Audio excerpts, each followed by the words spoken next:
Welcome into the Cougar Tailgate, where BYU fandom lives. Here's your host, Cole Wissinger. Good afternoon, Cougar fans, and it was a good week to be a BYU basketball fan, but a lot of stuff going on in the world of sports. My name is Cole Wissinger, sitting here right next to Sydney Carlson. How you been? It's been a week. It has been a week. It's been a week full of, I'm feeling a lot better. I'm feeling a little sick, but I'm feeling a lot better about the basketball program than I was last week. We had a couple of really, really fun wins. And that's what we're going to get to right away here as we do. They drop it downstairs to Yo, to the cutter. Nixon bobbled the pass, but to Harding for another three. Good again. Connor Harding, 3 threes, and the Cougs lead by 11. And that lead would go up and up until a final score of BYU 83, UNLV 50 in our first of 2 games against Nevada opponents last week. It was Dalton Nixon that led the team in scoring with 17, shooting 5 of 7, a pretty modest volume, I think, but it got the job done. Yeah, it was more like a scoring by committee. We had 4 players in double digits, and they just got the job done, and it was so good to see Yoli, honestly. I was a little worried when he didn't come back against Utah. I was like, he's either just rusty, or this is more serious than we thought it was, but came in 13 points. Did what Yoli does best. And a double-double in his first full game back. Yeah. The whole team really came together. And like you said, a committee scoring effort. The bench scored 42 out of the total 80. That's more than half. Yay.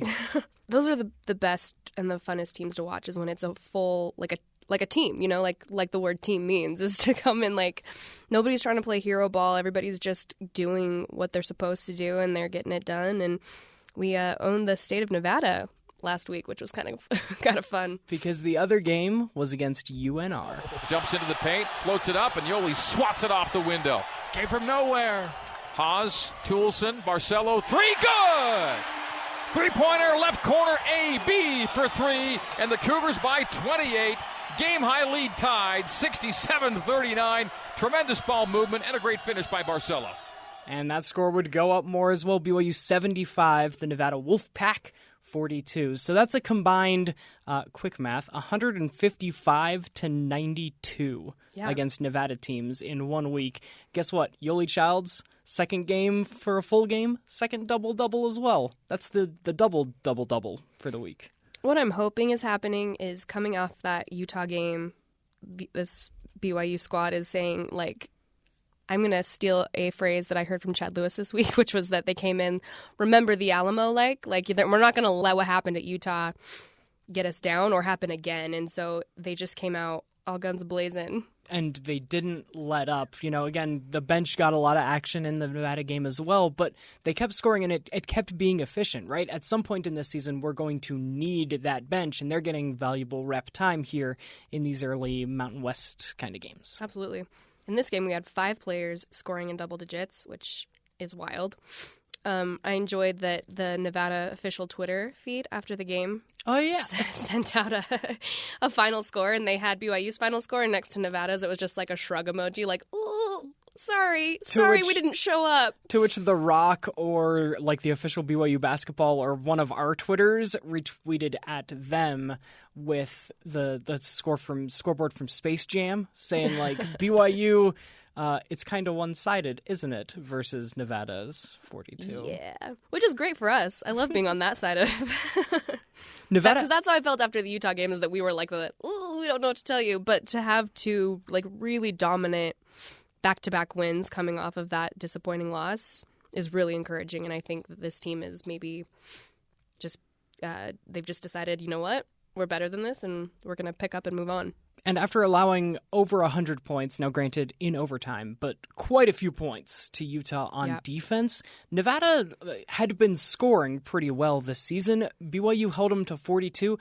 Nevada had been their lowest scoring game before that was in the 60s. So we put the defense on Nevada, which was encouraging as we look ahead to the coming Cougar schedule. We're getting into that weird, the student part of the student athlete is coming out this week because it's coming up on finals week. It's going to be Christmas break as well. So we only got one game this week and one game next week as well. But the one game this week, it's today. It's a huge one.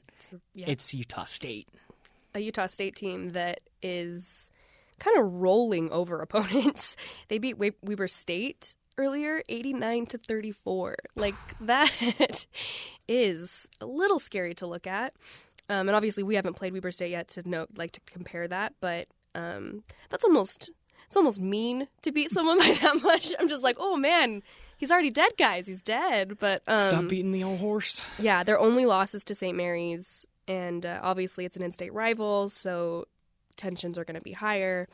I'm glad that we had that game at Vivint Smart Home already, so that we kind of have the feel of the floor, and like those guys are going to be familiar with that setting already, and did very well in that setting. Because this game is the Beehive Classic, which is when all the Utah teams kind of hang out at Vivint for a day, and you get to see them happen. Yeah, I mean, all of the Utah teams except for poor UVU gets left out in the cold. But oh yeah, wait, why isn't UVU invited to that sucker? I don't know. So this was something that started back in 2017, sponsored by Zions Bank, but in connection with the LHM group.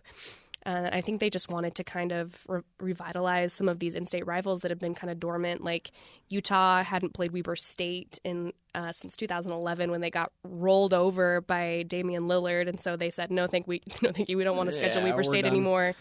And they had been scheduling Utah State. BYU is pretty good about keeping those in-state rivals on the schedule, but I think they wanted to kind of revitalize that, and so they created this round-robin system where they just rotate through opponents. So we played Weber State the first year, we played Utah last year, and Utah State this year. But this is actually going to be the last year, so it's been kind of a 3-and-done situation. It's because the round robin's done, right? I guess it's done, yeah. We're not going to go through it again? It would have been nice to see what they could have done with maybe I would have enjoyed some kind of like state championship situation where it's like you play Utah and then Weber State and Utah State play, and the winner of those teams play for like a quote-unquote state championship. Sure. Yeah. And so maybe that's why I didn't catch on as much, but yeah, they did just announce that this will be the last year, and so they'll let the teams kind of decide if they want to continue scheduling these teams, and I hope that they do. It's fun to, because we're in a unique situation in Utah where none of our Utah teams are in the same conferences. Yeah, so you got Utah in the Pac-12. Pac-12. Formerly the Pac-10, which it's been a while, but I still, my brain still wants to say Pac-10. Utah State's over in the Mountain West. The UVU is in the WAC. We're WCC, and then Weber State is Big Sky? The Big West? Big West. Maybe? It's an FCS-ish. Again, my brain goes to football first. Like, I can picture the Utah schedule, and so I know that they're Pac-12, and that's where my conference realignment goes to. But because Weber State football is not something that we go up against every single year, it takes me a second to process everything. Big Sky. I think you were right the first time. Nice. One of those conferences. And when we do go up against Weber State next week, we'll have all the. See, this is what it is. I didn't have a chance to research a little bit of Weber State before next week. We're having our own Beehive Classic. We decided to schedule our own. We got Utah last week, Utah State this week, and Weber State next week. Maybe that's why I forgot about UVU also, even though we just stole Mark Pope away from there. I don't see UVU on our schedule this year. No. How does that happen? It's a great question. Because I remember it was 2 or 3 or 4 years ago that we lost to UVU, and it was the most dramatic thing that had ever happened to BYU basketball. But then UVU ended up being pretty decent, so that was it wasn't a Coach Pope statement game. He was like, I'm not here to mess around. Exactly. One cool thing about the Beehive Classic is we do have a chance, if we can go in and compete and win against Utah State, we'll be the only team that would have been undefeated in the Beehive Classic. We're 2-0 right now. Yeah. Stats. And then we close it down. See, that's why it's happening. We're going to win against Utah State, and then we're taking our ball and we're going home. Little did you know, it was all a conspiracy, a BYU conspiracy to be like, actually, we are the state champions. Thank you very much. We are very much in the place of a growth mindset team right now, which is so healthy. And these guys are concerned with winning, of course, but we also have this underlying idea every single day. We have to get better. We have to get better. We want to. And for us to beat the teams that we want to be able to beat at the end of the season, we don't have any time to waste.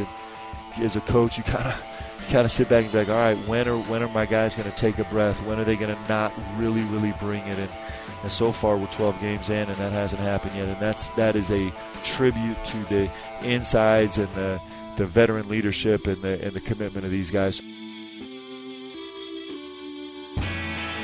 Well, like I said, Weber State is in 2 weeks, but we're going to learn more about our opponent today, Utah State, with their former play-by-play guy, Al Lewis. When we come back, this is the Cougar Tailgate.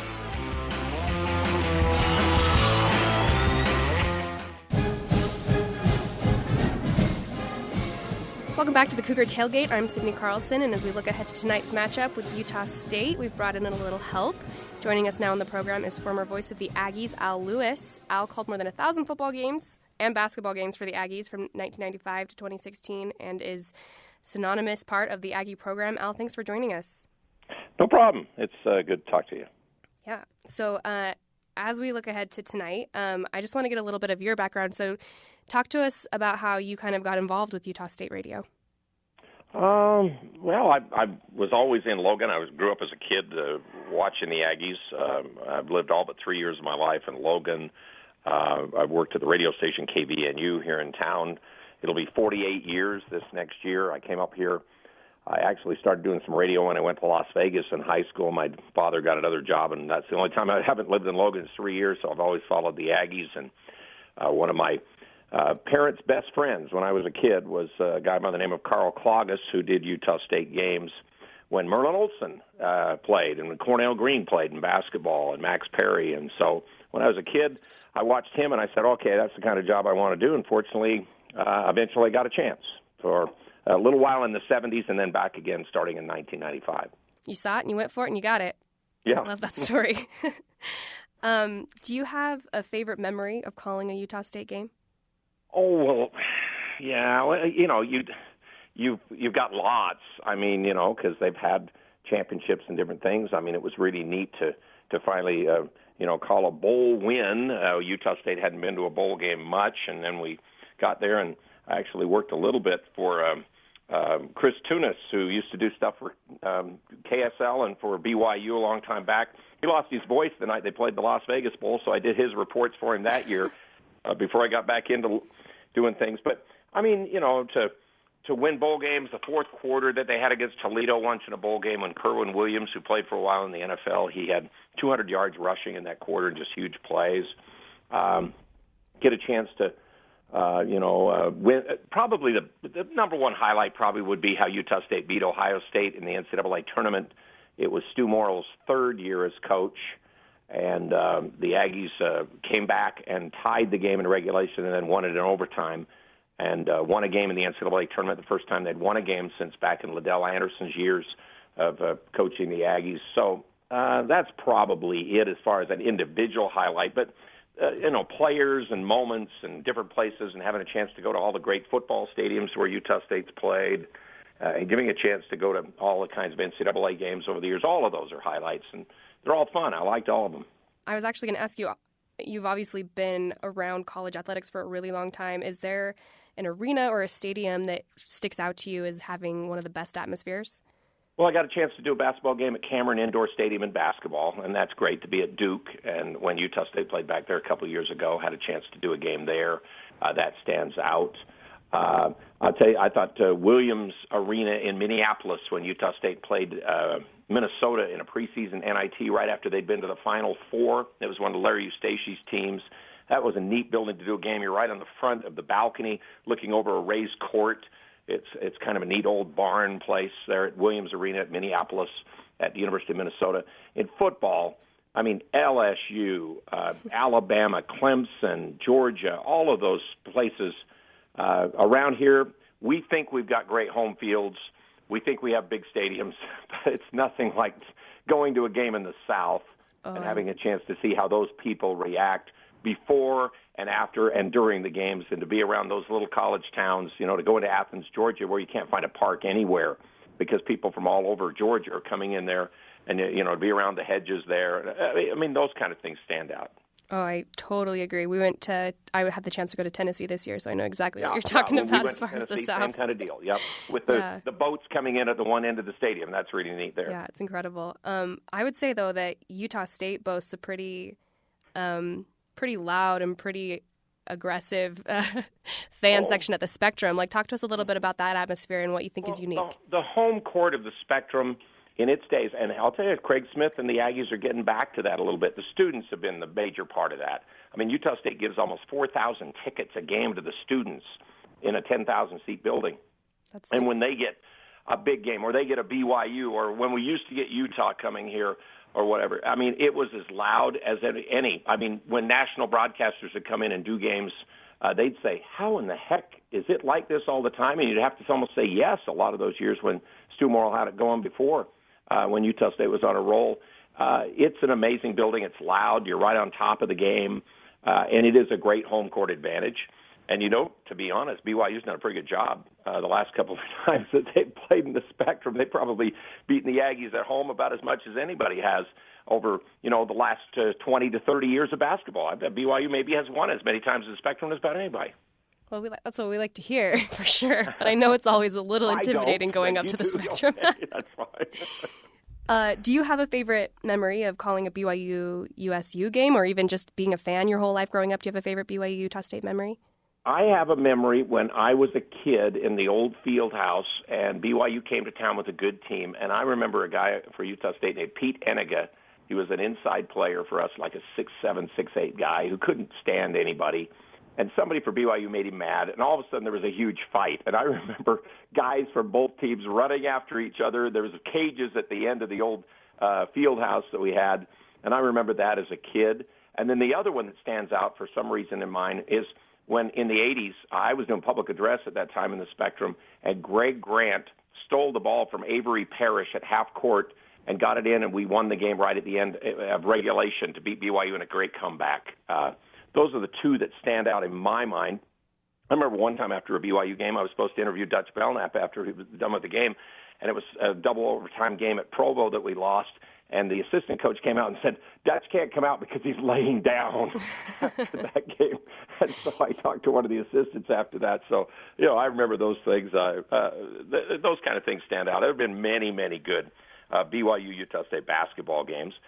Fortunately, they've been a little more competitive than the football games over all the years, although, it's been a little bit nicer in the last little bit that Utah State's been able to beat BYU a little bit in football. But, again, the basketball games have been really, really great ones between Utah State and BYU. Who would you say is Utah State's biggest rival? Like, obviously, the rivalry between our two schools has kind of heightened in the last few years, like you said, because football's become more competitive. Would you say BYU's up there as one of the biggest rivals? Oh, it is now because Utah won't play Utah State in either football and basketball. They won't schedule. They don't want to come to Logan. Utah State doesn't want to just go to Salt Lake, so they don't want to. Neither team wants to play. I mean, and it's really more on the Utah side than the Utah State side. So BYU's turned over and become that. I think when I was a kid, Utah was a bigger deal than BYU, but it's not now. And until we stay in this conference long enough, and until we beat Boise State a couple times in football to make that a rivalry, or until we can maybe constantly beat San Diego State in basketball, the rivalry will still always, with Aggie fans, be BYU. There's no doubt about it.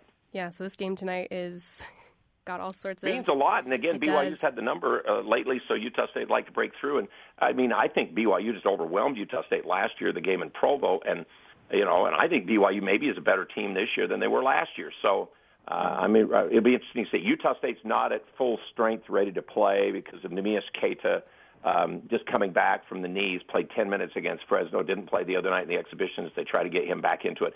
He can't play a full game, and that really does affect the Aggies, even though they've actually played pretty well without him. But we'll see if they have enough. Utah State's going to have to shoot the ball well to have a chance in this game against BYU. Sure. They've been putting up insane numbers. We were talking earlier about the game against Weber State where they just destroyed Weber State. So it's they've been a fun team to watch this year. Like that. I mean, I've never seen a team dominate a game like that. But again, you have to remember, BYU didn't have their best player. And BYU did a pretty good job without Yoli Childs. Utah State did a pretty good job without Neemias Keita so far. Childs is more back into it now with, obviously, he didn't have the physical limitations when he came back. And it's going to take a while for Cater to get in there for the Aggies to be really good. But neutral floor, Utah State's going to have to get a good start and shoot the ball well, is what I think in this game. Well, Al, thank you so much for talking to us. Do you have any final thoughts about tonight's matchup and what you're kind of expecting? Well, and again, you got kickers when they've added the transfer from Arizona and the transfer from Utah Valley, who we saw, Jake Toolson, last year. Utah State did a great job on him. I know as I've watched great basketball players or great athletes over the years, when somebody held them down or stopped them the game before, they usually have a good game. So look out for Toolson tonight, because Utah State did a great job on him when they played Utah Valley last year in the game they played in the Spectrum. And on the other side, if Utah State can, this Justin Bean is something, and if he can get something done against Yoli Childs, it's getting done against a good, strong inside player. And Bean's been able to do it against LSU and against some good teams, so let's see what happens. Al, it has been a privilege to talk to someone of your incredible experience and know, you know so much about this game and about. A long time. That's what happens. You get to be, if things start to melt in your mind, you can't remember all the things you'd like to remember. Wow, if I could remember, it's always great when Utah State and BYU get together. If I can remember half of what you recalled in this interview, I'm in good shape. Thank you so much for joining us. We're talking to Al Lewis, former voice of the Aggies, and as we look ahead to tonight's matchup, we'll have more on the Beehive Classic coming up.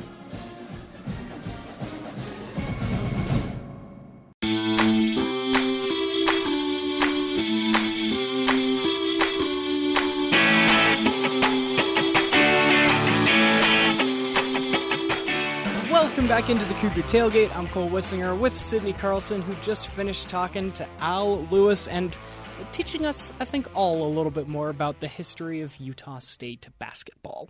There's very few people that know more about the program than Al. 45 years in radio, and he called over 1,000 Utah State basketball and football games. Can't get a better source than that. Lucky to have him on. He was the best. And as we look forward to today against Utah State, against one of our in-state rivals as part of the Beehive Classic, we got to thinking about the other schools in Utah. We talked about the schools that are invited up there to Vivint. We did sort of neglect earlier on to mention that SUU also plays Division I basketball. Yeah, sorry to Cedar you Thunderbird City fans out there. But I only realized that as I looked up the different D1 basketball schools by state. We just got done beating two and the only two Division I basketball schools in the state of Nevada. We've got all kinds of Utah schools on our schedule now, but Sydney Carlson, do you know which state has the most Division I basketball? Oh, gosh. I'm going to have to wild guess on this one. I'm just going to try and guess easy Texas, because it's enormous. Ooh, so Texas had the most football, because of course they do. Sense. California has the most basketball, yep, and we should know because about half of them are in the WCC, and we're over there playing during our conference tournament. I mean, we're going to get a chance to talk a lot of California basketball once we get into conference play. Thursday and Saturdays, spending the whole weekend just in the Gold State. Shoot, what's California? The Golden State? Is that what they call it? Yeah. That's where the Warriors got it? I almost said Sunshine State because it's Sunshine sunny. State is but Florida. That's definitely Florida. I know. How many schools does Florida? I mean, so... You know what, though? There's way more sunshine in California. Being a former Southern California resident, I can tell you it is sunshine 98% of the year, and it rains a lot in Florida. So... Florida, where do you get the nerve to call yourselves a sunshine? Maybe it's because they were a state first. They got dibsies. Probably. Because back when there were only 13 and then a couple more, Florida was a little bit after that. But they were the sunshiniest of between Maine and New Hampshire and Pennsylvania and Michigan. Absolutely. Right? We talked about Florida schools when it was football time, right? And we know that there were 7 of them, and we know our football team is sort of unfortunately 0-8 now against Florida schools. There's a couple more in basketball, right? You're familiar with the University of Florida, Central Florida, and Florida State, and all of those that we mentioned. But basketball schools do some work in Florida as well and get to the tournament. Florida A&M, Florida Gulf Coast, a 15 seed. Florida Gulf Coast. It's not every day that they had that Cinderella seed. Run. Yeah, exactly. And not only winning just one game, but moving on in the tournament. Sweet 16. Do you know which state has the least number of D1 basketball schools. We know California's got the most, at 24, by the way. I'm going to say New Hampshire. Ooh, great guess. New Hampshire has the University of New Hampshire, so they have at least one. Got one. Is there one with no basketball? Alaska has none. Right, so normally we think of the map of the United States, and then down here in the corner there's Alaska and Hawaii. Hawaii definitely has one. Yes, Hawaii. Absolutely. And we're going to, be making you and I aren't, but the football team is making a trip to Hawaii to play a little bit of a football game against the University of Hawaii. You heard it here first, folks. Just kidding, you absolutely did not. But it's the first time we've learned it, right? Since last Saturday, since we've had a chance to talk to you, we have learned that even though BYU's known that they were going to be in the Hawaii Bowl for weeks, it turns out we get a true away game and a bowl game when we play Hawaii. Yeah, Hawaii gets that automatic bid to the Hawaii Bowl. So here we come, Rainbow Warriors. But the University of Hawaii at Manoa also plays some basketball too, D1. That's they have the one as well. That's surprising to me. New Hampshire apparently has more than one though. Hold on, let me go down the list alphabetically. New Hampshire, Ivy League. Dartmouth is in New Hampshire. I'm not sure I knew that information until just now.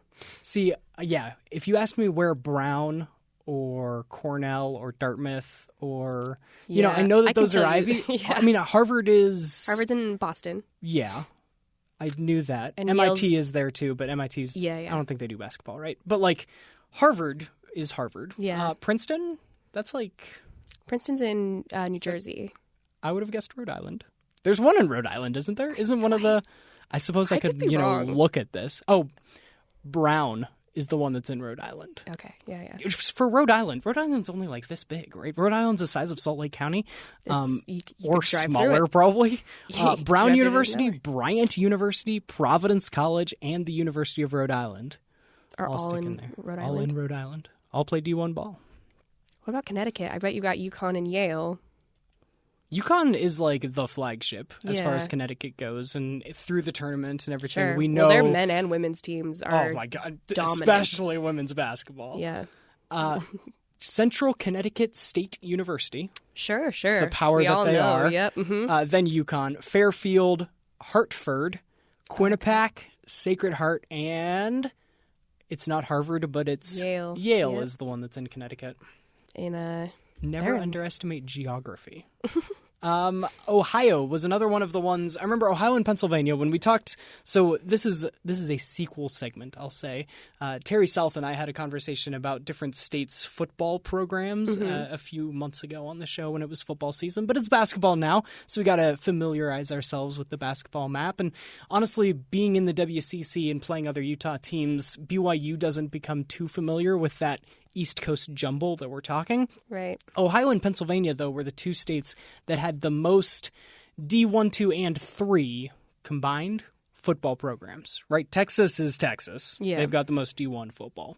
But it's actually Ohio and Pennsylvania that have an underestimated amount of tiny schools.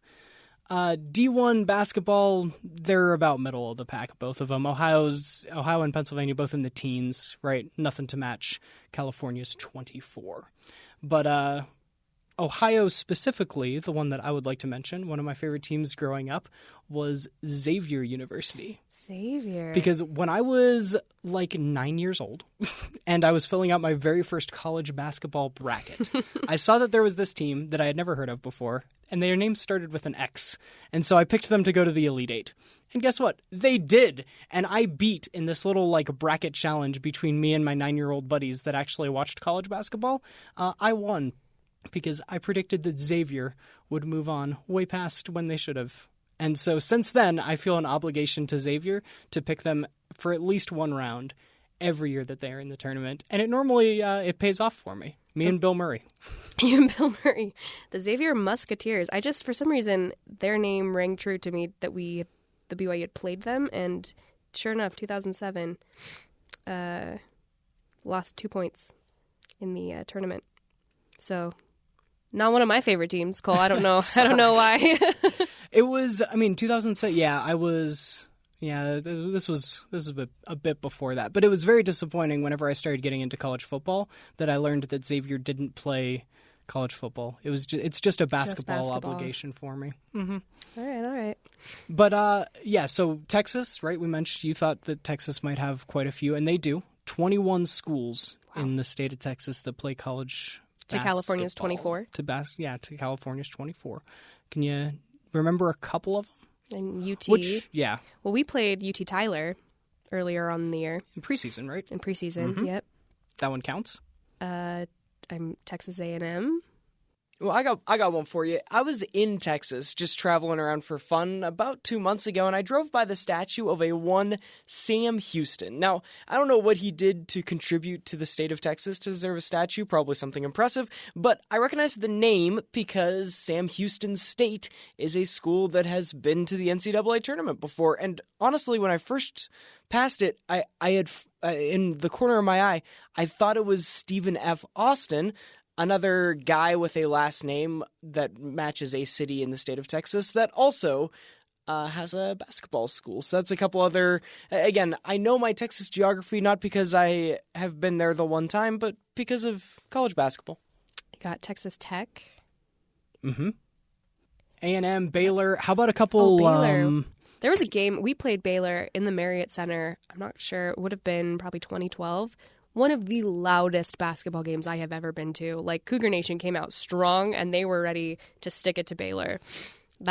For some reason, that is the one thing when I hear Baylor is I think of that basketball game. And, of course, this year, our memories of the state of Texas in basketball are traveling to Houston, and TJ Huss getting a game-winning buzzer beater. They also got quite a few of the Christian colleges as well. Houston Baptist University is down there. Southern Methodist University, SMU, they play some basketball. Texas Christian University, TCU. They also play basketball. But you got some of those small Christian colleges that are also in Texas. Awesome. All over the map. Now, when we look at BYU's schedule, right, we're going to be stuck in California and then Portland a little bit as well with our WCC. But before we get into WCC play, we have one more team. So we got Utah State and Weber State in the next 2 weeks. And then there's one more on the schedule, Oral Roberts University. Yeah. Sydney, do you know off the top of your dome where Oral Roberts is? Well, I did not just Google it to find out that it was in Oklahoma. There you go. Oral Roberts, another name that I feel like comes up in the NCAA tournament every once in a while. But really, you don't have to know it's in Oklahoma because they're coming to the Marriott Center. So... Not even travel geography related there. But that's a little bit of the college basketball map to go along with the football map that we hung up earlier on in the year on the Cougar Tailgate. When we come back, we're going to take you into the fan experience in the Marriott Center with Mitch Diederich, the guy behind the music in the stadium. That's when we come back.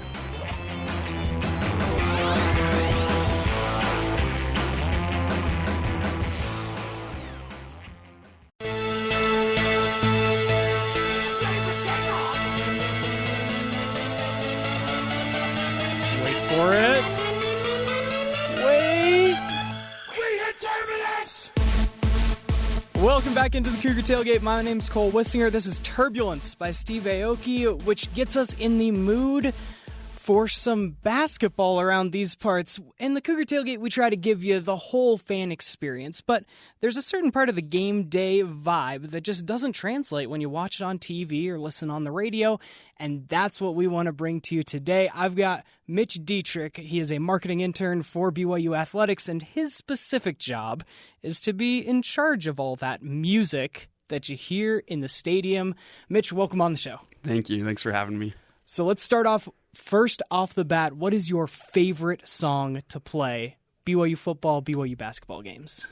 I would say Sweet Caroline, or something that really just gets the fans involved. So usually when we play a song like that, it tends to mean that we're ahead, and that kind of lightens the mood of the game. So it's really fun to see the whole crowd sing along to one of the songs. What's the key to finding a good sing-along song? Because I know songs that I know every word to, but I'm sure that, 20,000 screaming fans don't all know the Beatles, right, like something or whatever it is. Yeah, that's definitely been a fun challenge because there are times where it's trial and error, where I'll throw up a song and I'm like, I love this song. Hopefully everyone sings along. And then it's not as well known as I've thought. And there are other times that I'm pleasantly surprised. I think we played a remix of Ain't No Mountain High. Ooh. And the crowd seemed to love it, and everyone was singing and jumping up and down. And so I think that's just really fun when people do know the lyrics and can dance to your songs. Okay, so there weren't a lot of lyrics in Turbulence, which I heard for the first time when you told me about it just before we started. What's the background to that specific song? To be honest, it's been a tradition for BYU for quite some time. I don't remember what year it dates back to, but ever since I've been a student here at BYU, it's a third quarter break. We'll have Cosmo come out and he'll do the Y clap. And explain that to us too. Yeah, because this is for people like living in Maine right now that are BYU fans that just have never been to the games before. Yeah. What is this? What's the Y clap? What's that? It's a really cool fan experience. So this year we've actually developed something new where Cosmo has a rolling stand that people wheel out to half field, and Cosmo has a drum that's mic'd up so all the fans can hear it. He'll hit it twice, so it'll be like a boom boom clap. And that progressively... We will rock you, kind of? Yeah, like it's kind of... Yeah, and so everyone will hold their hands above their head, and every time the clap happens, they'll clap with Cosmo, and it builds up faster and faster, and then when he's just banging the drum and everyone's clapping, then that's when we kick it to Turbulence. Gotcha. And so with Turbulence, the fans will be jumping up and down, and then as soon as the drop hits, the students in the rock will take big flags and hoist them all the way up to the top of the student section. So we have 3 flags, and it's just a fun tradition we've been doing for a while. And that's where like the flag's kind of on top of everyone, and that's where you see it's like the flag is alive with the beat to the song because everyone's like pushing it up from underneath. Exactly. And it's just a fun tradition we've had for a while, and it's just a staple, I guess, for BYU fans and the Rock especially. So how do you think fans can impact a game in things like that? Oh, I think the fans have a huge part where it makes my job, I feel a lot of pressure because I feel like the fans and the music do impact the game in a positive way, where if you can get people excited up on their feet cheering, the fans are yelling, it makes it really hard for the other team when they're on offense to concentrate or hear themselves talk.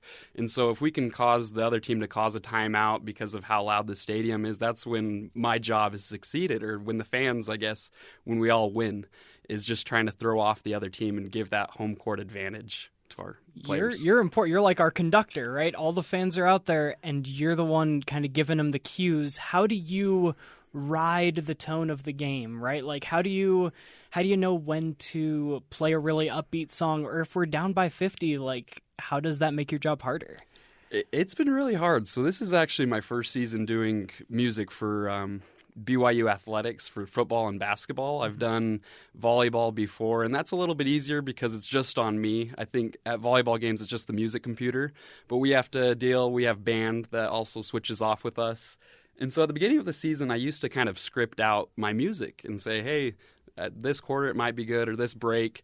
But I've realized every timeout or every quarter, every game's different. And so I've grouped all my songs into different categories of hype, sing, dance along. Gotcha. And I play it by ear, which might not be the best thing, but a lot of the times I'll see how the game's going and I'll try to match that energy, if not build it up even higher. And so if we're going back on defense, I want to bring the energy and do something a little more hype. If we're up by 20 points, maybe we sing and dance. And so it's just something I leave to my own discretion at times, but for better, for worse. So, and does this change the way whenever you're in the stands, do you now notice the music a little more than you used to? Yeah, it's almost ruined watching sports for me, because even if I'm watching on TV, I'll try to be listening when we're coming out of break, what songs they're playing. Or, yeah, I went to the Washington game last year for BYU. I went to Tennessee, and I'm very conscious of everything that they're playing, and I open my notes on my phone, and I'm writing down kind of their go-to songs and trying to get ideas or just understand what they do in their programs. You got to clock in before you do that, get paid. You're on the job. What are some of the rules that you have to follow? Because if the opposing team's kicker is out there for the game winner, you're not allowed to just all of a sudden another one bites the dust or something, right? Like, what are your rules you got to follow? So the rules is as soon as the ball's in play, and this is for basketball and for football, I shouldn't be playing any music. And so my key indicator for that in football is if the opposing team's going on offense, I want to get the fans crazy, going wild, especially on third down. And as soon as the setter reaches down for the football, I'll cut music. Gotcha. Because that's when the play's about to start. And I actually kind of got in trouble for that the first game against Utah this season. I was probably pretty passionate. I wanted that win. And so I was playing the music a little longer than I should have. And so we're talking on headsets to a whole production crew. And so I got some people saying, hey, let's be a little more careful about playing music into the play. So that's kind of the line I have to watch. I like it. And then, so what's maybe a thing that you didn't expect to come with the job, like some of the red tape you got to get through in order to approve a song, or what goes on behind the scenes? Yeah, so it's been fairly difficult, I would say, because here at BYU we have such a unique environment, which I think at the end of the day is a great thing. We're a church school, and so we have to be very conscious of what our songs are saying. And so I have to find clean songs. And so if there are songs that are great, I have to make sure they're clean. And even though things might be bleeped or blurred out, some songs still sound like they're swearing, and so I have to watch for that. And then even beyond that, we have to make sure that the connotation of the song or who the artist is essentially in line with BYU, because there are so many fans that go to games, and I have to please all these different demographics, and so it's balancing. It's kind of like a circus act where I'm balancing, our church standards and also trying to please fans, get them excited, all while maintaining the morals of BYU and what we stand for as a school. And getting the players excited, too. Do players ever come to you with requests? Or, I know in baseball they got walk-up songs. Do you ever get that kind of thing in basketball and football? Yes. So I actually prefer I've played for men's volleyball, women's volleyball, men's basketball, and men's football, and I always try to ask the players what songs they like, because at the end of the day, it's them going in to battle against other teams, and I want to get them excited or play songs that get them into it. And so one of the first ones I can think of was Gabby on the men's volleyball team. He asked to play Old Town Road, which I've heard of. Yes, the Little Nas song. I'm sure everyone's heard of it this year. And this was actually before it really blew up. And so when he asked for it, I was kind of stunned. I was like, "What is this song? I hadn't heard of it." And we would play it right when he would go up to serve, and so that was kind of fun. And then recently, Mary Lake on the women's volleyball team, I'm sure everyone's heard of her. She asked for Workout by J. Cole. And it's been fun because when I play the song and I saw her like during the game right before the serve, she was kind of lip syncing the words and she was getting into it. And recently, too, the basketball team gave me a playlist of what they work out to. And so pregame, I was playing Hotline Bling by Drake. Drake, yeah. And I saw Yoli kind of, getting into it. And so when I can see the players or the fans getting into my music, that's where it really pays off for me.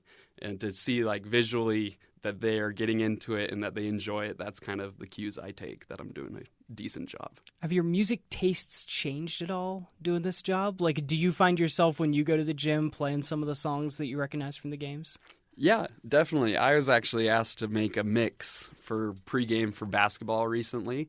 And so I created a 30-minute mix of songs that the players gave me. They gave me kind of a playlist, and I had to filter through it. To be honest, most of the playlist was things that I probably shouldn't be playing at the Marriott Center. Right. And so I edited a 30-minute kind of pregame workout playlist for the team, but every time I go to the gym, I listen to it, and that's been the past month. So it definitely has altered my taste, and I definitely like to work out to similar things, and I try to play music that I enjoy too. And so if I don't enjoy it and if I can't get into it, I wouldn't expect the fans to do it either. And what's next for you? You gonna start doing wedding playlists and things like that? It's funny that you actually mentioned that. One of my coworkers, he asked me, he's like, "Hey, have you ever done weddings before?" And he asked me to do that.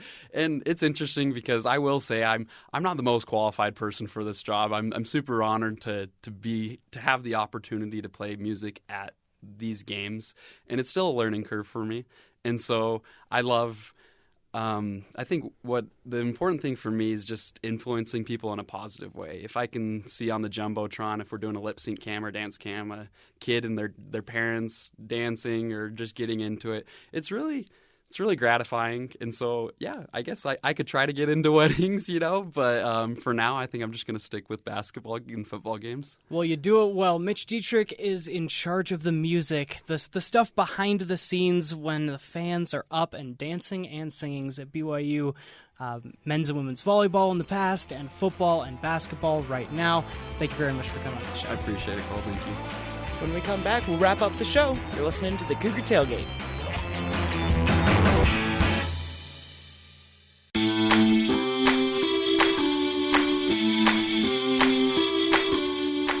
Welcome back into the Cougar Tailgate. I'm Cole Wissinger, sitting here with Sydney Carlson, and thank you so much to Al Lewis and Mitch Diederich for coming on the show, sharing a little bit of their expertise on Utah State and music, respectively. I don't know. Al Lewis might have a little bit of music knowledge we didn't tap into. We might could have.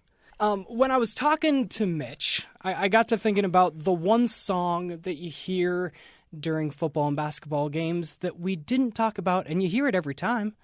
Sydney, it's the national anthem. We never talked about that, and I just so happen to know that you have a history. What was it like, Sydney, standing up in front of thousands and thousands of screaming people singing the national anthem? You know, it something fun fact about me, dear listeners. I don't mind singing in front of large groups of strangers. Weirdo. I know, right? What is weird is you do a mic check before, and so I am close with a lot of people on the athletic staff because I work in athletics. I am also on the athletic staff. And so you do a mic check before, and nobody's in the stadium except for, my friend Jared, who I work with on the corporate sponsorships team, and Stu, our social media guy. They're just hanging out on the scores table before the game, and I start singing, and I got so nervous that those two people that I knew were listening, even though within an hour and a half, a couple thousand people were going to be listening to me. Mm-hmm. Didn't care about that. I'm able to shut my brain off in that moment, but I got so nervous. But when you know it's those two. When it's people that I know that I'm going to have to interact with later on, that's what gets me nervous. I don't know what it is. There are two things that always impress me when I hear a national anthem. First, that anyone can sing an octave and a half or whatever the heck that song freaking takes you on a journey through. Whoever wrote that song really hated vocalists. Poor Troy. I mean, I'm also a hockey fan. Oh, Canada, much more of a doable national anthem. It's just in a nice little sweet spot. Number two, though, is that anyone can remember the words. Oh. Especially the slower you sing, right? So the Super Bowl last year, there were bets on how long it would take the gal to sing the whole national anthem, and I think she went long. So those that took the over got the victory. Oh, amazing. But the slower you sing, the more the rocket's red glare and the bombs bursting in air start to blend in with going through the night that the flag was still there, right?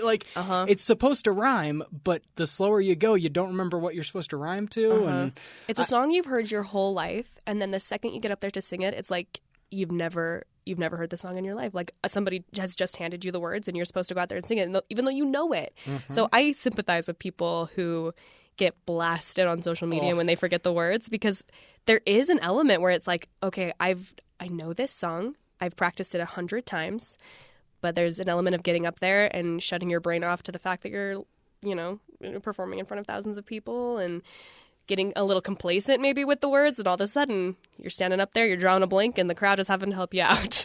See, I love singing. Singing's one of my little guilty pleasures, right? I've never done it for anyone, but I just enjoy doing it.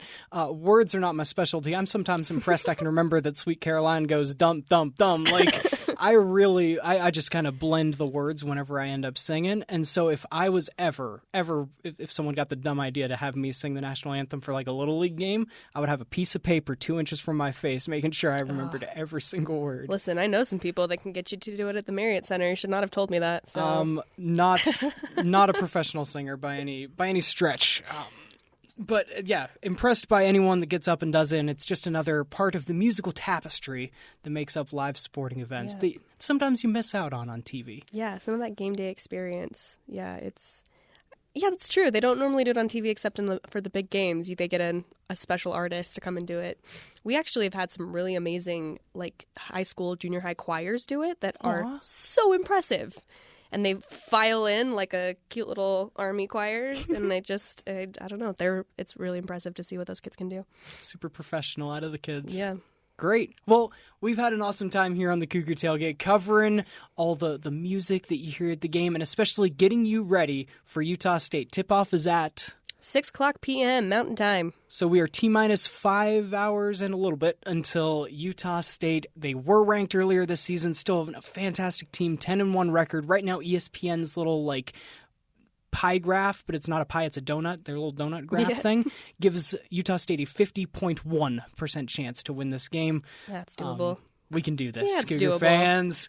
This has been a production of BYU Radio. My name's Cole Wissinger. That's Sydney Carlson. And if you want to get in touch with the show, you can contact us at Cougar Tailgate, Cougar Tailgate @gmail.com. If you missed any of the show today and you're curious what Al Lewis had to say about Utah State and you got some hours to kill before tip-off, go check out the podcast.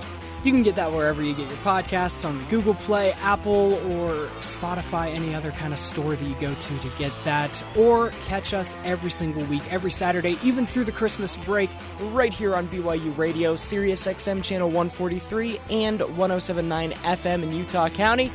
Go Cougs!